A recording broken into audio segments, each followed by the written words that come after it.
Olá, começa agora mais um episódio do podcast Teletecnológica, o podcast do Campus Guarapuava da Universidade Tecnológica Federal do Paraná, a única tecnológica do Brasil. E hoje nós temos uma convidada muito especial aqui no nosso podcast. Ela é professora do curso de Engenharia Civil aqui da UTFPR, do Campus Guarapuava.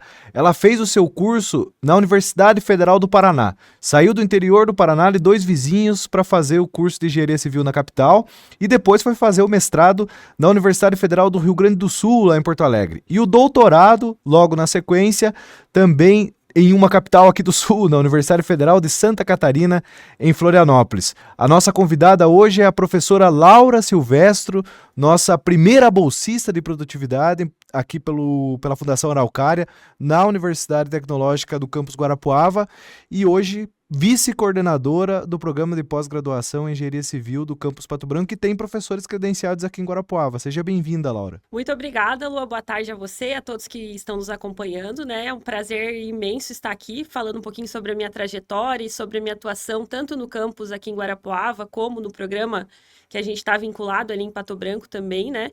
E queria aproveitar também a oportunidade já para parabenizar toda a equipe, né? Então, acho que esse tipo de comunicação é muito eficaz, né? Então, se fala muito em popularização da ciência, e eu vejo que um podcast como esse ajuda bastante nesse sentido, né? Aproximar aí o que a gente faz aqui dentro da universidade com o público, né? Em geral aí.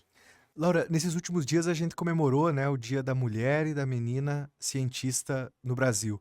E para você, como que começou esse interesse pela ciência, pela pesquisa na área da engenharia civil? Como tu comentou, Lu, eu fiz uma graduação assim que eu julgo bem tradicional. Então, o curso de Engenharia Civil da UFPR é um dos mais antigos, né, do Brasil. Então, já tem décadas de existência. E então eu, né, me inseri nesse meio aí, então, com um corpo docente predominantemente composto por homens. Então, sempre foi uma coisa também que ficou assim na minha cabeça. Então, é uma temática até que eu gosto, também leio alguns trabalhos sobre isso. E eu acho que é importante a gente comentar também por, pelo perfil do nosso aluno e da nossa universidade. Então, a gente tem muitos cursos de engenharia, né? Então, eu acho que é relevante a gente trazer esse tema aqui, né? Porque a gente sabe que nesses cursos, se a gente pegar principalmente o nosso campus aqui, engenharia civil nem tanto, mas engenharia mecânica, há uma predominância de homens, né?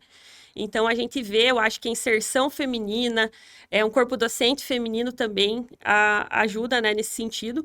Tem uma frase que eu gosto muito, né, dentro dessa temática, que fala que a gente só pode ser aquilo que a gente vê. Então, a gente ter mulheres, né, no corpo docente, em cargos de coordenação ou vice-coordenação, como tu comentou mesmo, eu acho que é muito importante e serve como exemplo, né, para essas meninas, essas mulheres que estão ingressando aí na universidade, que vão seguir o seu caminho na ciência, né? Então, eu acho que a gente também tem esse papel de servir como modelo, né? Então, para incentivar essas meninas a continuar nessa trajetória aí da ciência e pesquisa. Você lembra, assim, na tua graduação, o que te inspirava a ir para esse mundo da pesquisa, para a iniciação científica e, obviamente, para o mestrado logo depois, né? Então, eu julgo, assim, que um fator determinante foi um projeto de extensão que eu participei, então, com o professor Mauro Lacerda, hoje ele já é aposentado, né, então, um dos grandes nomes na parte de projetos de obras de arte, né, quando a gente fala obras de arte especiais, pontes e viadutos, e ele iniciou esse projeto com uma parceria com o DENIT. Então, naquela época, ele montou lá uma equipe bem grande de alunos, né? Então, nós éramos bolsistas, um projeto vinculado ao DENIT, que a gente fez ali a inspeção dessas pontes e viadutos. Então, cerca de 400 pontes e viadutos localizados no estado do Paraná e de Santa Catarina. Então, embora fosse um projeto de extensão, a gente tinha também essa interface com professores mais ali da parte da pesquisa. Isso que me motivou. Então, hoje, se eu, né, for olhar minha trajetória, eu tenho certeza que isso foi um marco que me fez seguir esse caminho, né? Então, depois de ingressar no mestrado, doutorado. Também não posso deixar de destacar aqui meu pai, que ele é professor também, ele é professor da rede estadual, hoje também aposentado. Ele trabalhou mais de 40 anos como professor, nesse período aí, 20 anos também como diretor de uma escola estadual. Então, também posso dizer que o exemplo veio de casa, a motivação, né? Então, ele e tanto a minha mãe também sempre incentivaram muita gente a estudar. E eu acho que eu destacaria esses dois pontos. Hoje você chegou num nível de excelência em pesquisa acadêmica, né? A gente fala sobre a Bolsa Produtividade, talvez seja o nosso ápice, assim, na docência, né? Quando a gente fala em pesquisa, mas como que é a importância de repassar isso para quem está entrando na graduação, né? Está na iniciação científica, para inspirar também novos estudantes? Isso, para que, né, quem não é muito do meio entenda, a gente tem agências de fomento que incentivam a pesquisa, né? Esse fomento pode ser a nível estadual, como é o caso da bolsa que eu fui contemplada, e também a nível federal, né? E eu confesso que era uma das minhas metas, né? Então, consegui uma bolsa dessa, né? Então, fiquei muito feliz. E eu acho que é uma valorização, né? Um reconhecimento do pesquisador e, com certeza, também é um recurso que volta para a pesquisa, né? Então, a gente sabe que quando a gente está motivado, quando a gente, né, tá engajado, as coisas fluem de uma forma muito melhor. Então, eu vejo a Bolsa de Produtividade como um incentivo muito legal, né? Hoje, se a gente pegar o cenário da pesquisa no Brasil, a gente sabe que boa parte da pesquisa é desenvolvida dentro das universidades. Então, essas bolsas são fundamentais para continuar fomentando essas atividades. E, obviamente, né, é uma bolsa ali para o pesquisador, mas existe todo um projeto de pesquisa, existe toda uma equipe que está envolvida, então, outros professores colegas também que participam, alunos de mestrado, alunos de iniciação científica, e é uma coisa que eu prezo muito, Luan, assim, eu vejo que principalmente em instituições grandes, consolidadas na pesquisa, a gente vê um distanciamento entre pós e graduação. E na minha percepção, eu julgo que esse é um dos pontos também que está diminuindo a procura pela pós, né? Porque está muito distanciado. E eu, né, coloquei assim como uma visão, uma resolução, minha visão de atuação, tentar vincular essas coisas. Então, por exemplo, hoje, essa semana, se você descer ali no laboratório, vão ter alunos de iniciação científica trabalhando em conjunto com alunos de mestrado, né? Então, eu acho que é muito importante a gente seguir esse caminho. A iniciação científica acho que a chave de tudo, assim, para esse meio da pesquisa e da ciência. Os projetos contemplados, na maior parte das vezes, envolvem os próprios estudantes aqui, né? O que significa para o estudante também, da graduação, né, ter acesso a tudo isso? A gente falava sobre hoje ter a possibilidade de um estudante da graduação em engenharia civil ir para o mestrado, na sequência, em engenharia civil com professores daqui, né? Sim. Eu acho que também, quando se fala em iniciação científica, a gente acaba pensando muito na contribuição, talvez, científica. É super importante. Mas eu acho que a gente tem que ponderar um outro ponto que é fundamental, que é a formação que a gente está gerando para esse aluno. Então, a pesquisa vai gerar um perfil proativo desse aluno, um perfil crítico, né? Quando eu falo crítico, que a pessoa consiga analisar com criticidade as coisas que acontecem, disciplina, rotina de ensaios. Então, existem ensaios que você tem que realizar com precisão de 1, 2 horas. Então, eu vejo que também forma esse lado pessoal, né? Então, formação de recursos humanos, né? Você comentou ali sobre professores aqui do nosso curso que estão vinculados ao PPGEC ali em Pato. E a gente já começa a ver como isso está impactando no nosso campus. Às vezes, um processo seletivo para um professor substituto, você consegue trazer pessoas mais capacitadas, e quando eu falo nisso, nível mestrado, então, essa questão também da formação de recursos humanos, né? Então, vejo essa contribuição bem, bem legal, assim, girando de forma natural, né? Sim. O número de publicações, né, Laura, e do desenvolvimento da pesquisa leva a outros investimentos. Nós tivemos o campus aqui de Guarapuava contemplado tanto no FINEP como na chamada Universal, né? O Isso. que essas duas possibilidades garantem ainda de mais recursos, possibilidades e até mesmo incentivos para a pesquisa, né? Isso, nessa questão da captação de recursos, a pesquisa e os projetos de pesquisa são fundamentais, né? A gente sabe que hoje é um dos caminhos que mais, né, a gente pode trazer dinheiro aí para melhorar a infraestrutura, a manutenção. Então, acredito que a gente ter bolsistas de produtividade vai dar um suporte, uma força muito maior para as próximas propostas que a gente vai estar escrevendo, né? Como tu comentou até agora, fomos contemplados na chamada do CNPq do Universal, então com recurso ali de R$110 mil para aquisição de um reômetro, então um equipamento muito legal, assim, que vai ser utilizado desde as aulas, por exemplo, aulas de mecânica dos fluidos, até pesquisas de nível de mestrado e doutorado. E no caso da FINEP, foi a nossa primeira submissão, né? Particularmente, com certeza foi o projeto de pesquisa mais complexo que eu já participei e já ajudei a escrever. Então, envolveu várias instituições, então a UTF, a UFPR, a Unesp, e foi bem complexo, assim.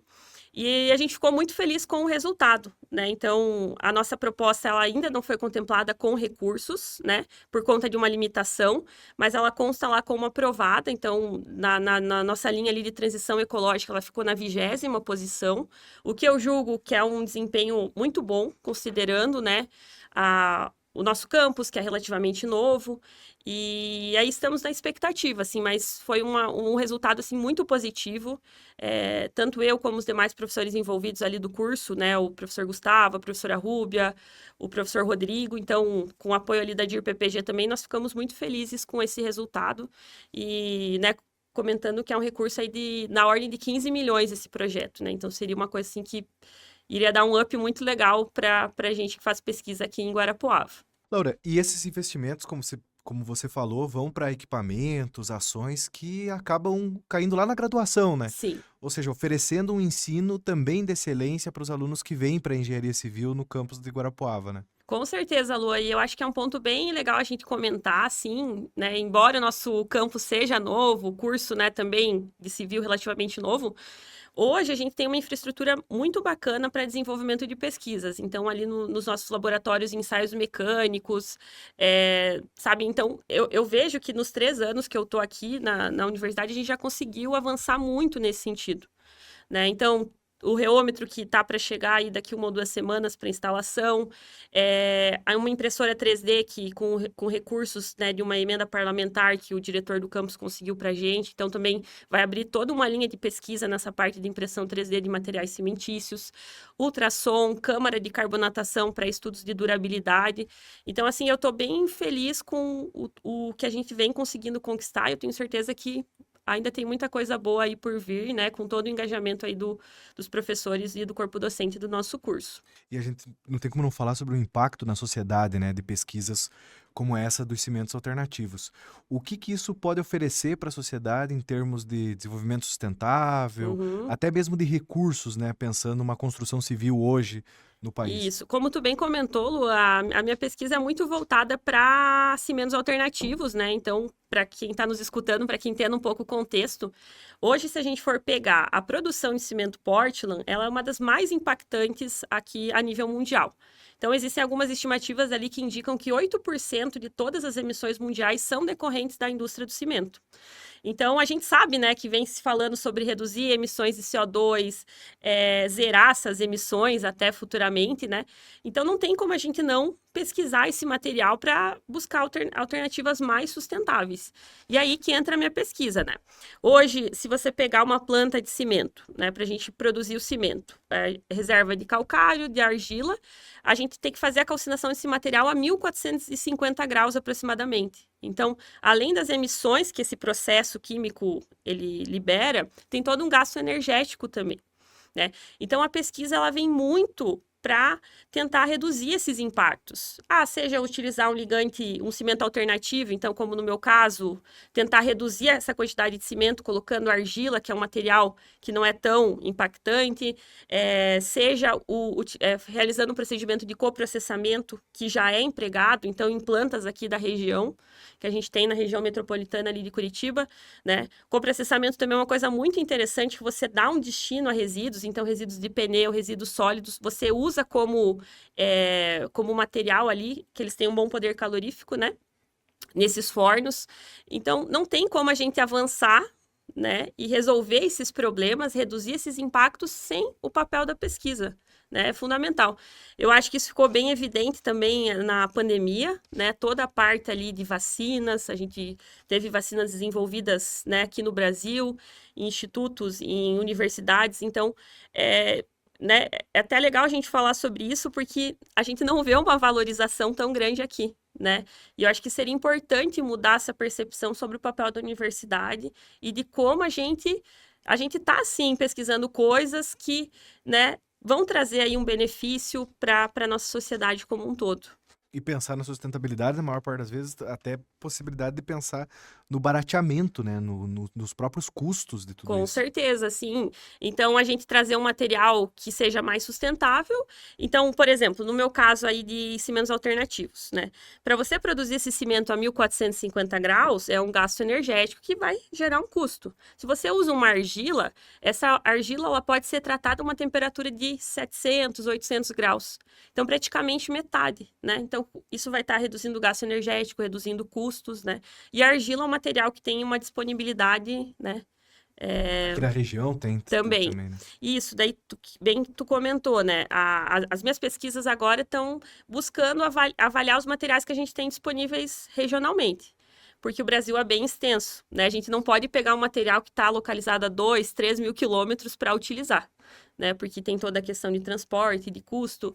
Esse transporte também já vai ter emissões, né? Então, eu tenho alguns alunos de mestrado investigando isso. Então, a Melissa, por exemplo, estudando argilas aqui da região de Guarapuava, Prudentópolis. O Alan, lá na região de Toledo. Tem a Jéssica, que está ali na região de Pato Branco. Então, a gente está tentando fazer esse mapeamento para estudar os materiais regionais para a produção desses cimentos alternativos.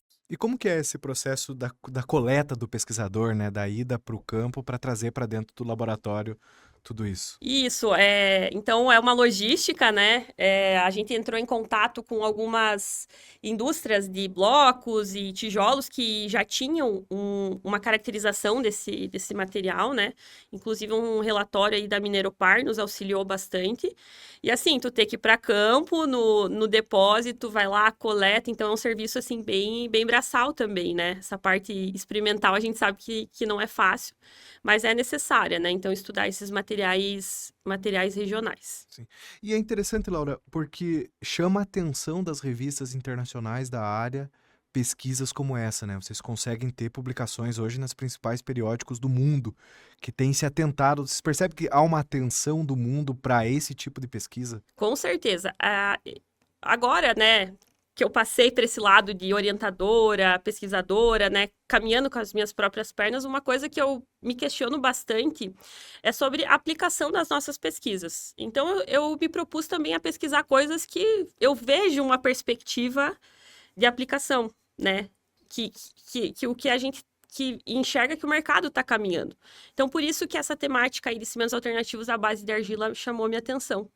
Porque hoje, assim, de vários cimentos alternativos que são pesquisados, é esse que é um consenso na academia e na indústria que pode realmente chegar ali na porta do consumidor, né? Não que os outros estudos não sejam relevantes também, né? Toda pesquisa é importante, às vezes a gente consegue visualizar mais fácil a aplicação, outras ainda estão incipientes no início, né? Mas tudo para progredir ali na fronteira do conhecimento. Então, isso que me levou a pesquisar esse tema, assim. Eu também não posso deixar de destacar também a rede de apoio.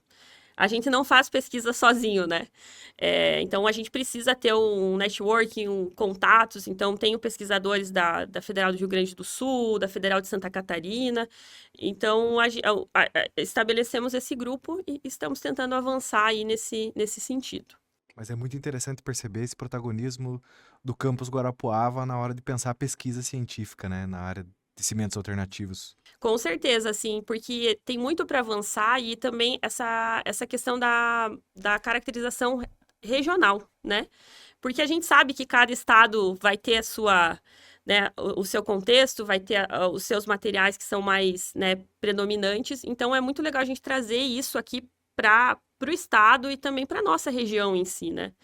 Laura, e quem está, por exemplo, hoje na área da engenharia civil e quer seguir ou quer ir para o mestrado, como que pode fazer, como que pode procurar, sabendo que tem essa possibilidade com professores e orientações Isso. aqui, né? Eu sempre falo, né, Lua, nas minhas aulas, que pra gente saber se a gente gosta de uma coisa, a gente tem que experimentar, passar por aquilo. Então, eu sempre incentivo os alunos a tentar passar por todas as etapas que a universidade, ela nos disponibiliza, né? Então, a universidade vai muito além de tu ir sentar na carteira lá e assistir uma aula, né? Então, eu sempre falo, pessoal, tentem participar de um projeto de extensão, de um projeto de IC, né? Para ver se você tem afinidade, se você tem, né, familiaridade ali também. E com certeza isso é um ponto muito fundamental, assim, né? E não só em relação à minha orientação, tem diversos professores ali na Civil, por exemplo, que também, né, estão orientando alunos. Então, eu deixaria, assim, isso como sugestão, né? Aquele projeto de extensão que eu participei na minha graduação mudou, assim, o meu percurso e foi fundamental na minha vida. Então, eu acredito que para os alunos também pode ser assim, né? Então, tentar participar, né, e ver se essa parte da pesquisa científica. E também a gente tem que também comentar um assunto que é o seguinte: a pesquisa ela não está só vinculada à docência hoje. A gente vê que grandes empresas multinacionais também procuram uma qualificação maior da mão de obra. Então, alunos com mestrado, com doutorado. Então, eu tenho vários colegas que hoje não estão na docência, estão trabalhando em empresas. Então, a gente tem que também desmistificar isso, né? Que o aluno que fez um mestrado, que fez um doutorado, que está fazendo um MIC, ele vai necessariamente seguir para a docência, e não é isso, né? Então, as empresas também estão olhando com outros olhos esses pesquisadores, né? Então, muito legal também, a gente tem algumas bolsas incentivadas aí pela CAPES, pelo CNPq, de empresas que, né, fornecem os recursos para os alunos estudarem problemas reais ali, né? Algum aditivo que a empresa está testando. Então, também acho que é importante falar sobre isso, né? O mestrado e doutorado não é só para você ir para a docência, né? Você pode trabalhar numa empresa também tranquilamente. E o que você diria hoje para quem está pensando em ir para a área da pesquisa, para quem está começando a enxergar esses caminhos, seja quem está entrando no curso hoje de engenharia civil, seja quem ainda vai buscar, né, vir para o curso de engenharia civil na UTFPR? Isso, eu sempre comento também com o pessoal, assim, mestrado são 2 anos, passa muito rápido. Então, é uma oportunidade incrível, assim, a gente tem cursos de qualidade gratuitos, o mestrado é gratuito. E existe ainda a possibilidade de você ser contemplado com uma bolsa, né? Então, 2 anos passa rápido, você pode aproveitar esse tempo para aprofundar um assunto de interesse da tua graduação, né? Uma temática, né, que te interessa. Então, eu acho que é bem bacana, né? Hoje a gente vê também uma popularização maior da graduação como um todo. E eu vejo que, às vezes, um mestrado ou um doutorado ou uma especialização podem ser um diferencial também no currículo dos nossos alunos, né? Seja numa oportunidade de emprego, enfim, né? Ou conciliando docência e mercado, né? Então, eu acho que é uma coisa, assim, bem bacana, né? Para eles considerarem. Laura, muito obrigado pela presença no nosso podcast. E é muito importante, né, a gente falar sobre pesquisa, sobre os próximos passos, por exemplo, depois da conquista da Bolsa de Produtividade, que a pesquisa vai continuar, né, que ela continua dentro do campus. Com certeza. Então, essa pesquisa vinculada à Bolsa de Produtividade, ela está relacionada a esses cimentos alternativos e à impressão 3D. Então, agora a gente está fazendo alguns ajustes ali na nossa impressora. Quando se fala em impressão 3D, também é importante mencionar que não é uma coisa assim trivial, né?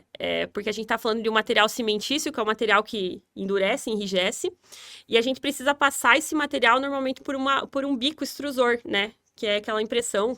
Certamente o pessoal já deve ter visto aí vídeos no Instagram, enfim. Então, a formulação desse material é uma coisa muito complexa, né? Se ele for muito fluido, a gente não vai conseguir depositar uma camada em cima da outra. Se ele for muito consistente, a gente não vai conseguir fazer essa extrusão, né? Imprimir esse material. Então, o grande desafio é ajustar esse traço. Então, os nossos próximos passos vão ser nesse sentido aí, tentar achar essa combinação para que a gente consiga fazer essa impressão aí utilizando o nosso equipamento ali do laboratório. E é interessante porque você pode imprimir blocos, enfim, o que é possível imprimir hoje pensando Não, nesse sentido. hoje a gente vê a impressão de casas mesmo, né? Então, casas, paredes, assim, claro que são impressoras maiores, né? Numa escala maior, a nossa numa escala mais reduzida, mas existe aí a nível mundial casas que já estão sendo imprimidas. E é legal porque assim a gente vê uma tendência, Lua, de redução da mão de obra disponível para a construção civil. Então, vem se falando que a impressão 3D também pode ser uma alternativa muito interessante, né? Os processos que hoje existem, então aquela alvenaria convencional que você tem que assentar bloco, reboco, chapisco, emboço, depois pintar, são muitas etapas que demandam muita mão de obra. né? Então a gente precisa pensar nessas novas tecnologias. E a impressão 3D também é uma coisa aí que está ganhando bastante destaque, né? Então hoje é possível imprimir casas bem tranquilamente. Que interessante. É uma universidade tecnológica, né? Muito obrigado, Exatamente. Laura, Eu que pela conversa. agradeço, foi bem legal e espero que o pessoal tenha gostado também. Muito obrigado à professora Laura Silvestre, professora do curso de Engenharia Civil, aqui da UTFPR Guarapuava, vice-coordenadora do programa de pós-graduação em Engenharia Civil do Campus Pato Branco. Lembrando que você pode acompanhar o nosso podcast aqui pelo YouTube ou então nos nossos links do Instagram, nos nossos cortes. Siga lá, @UTFPRGP no Instagram. O podcast Tecnológica é uma produção aqui da Assessoria de Comunicação do Campus Guarapuava da UTFPR e hoje teve a produção minha aqui de Luan Chagas, do Anthony Egiert e do André Souza. Um abraço a todos e até o próximo episódio.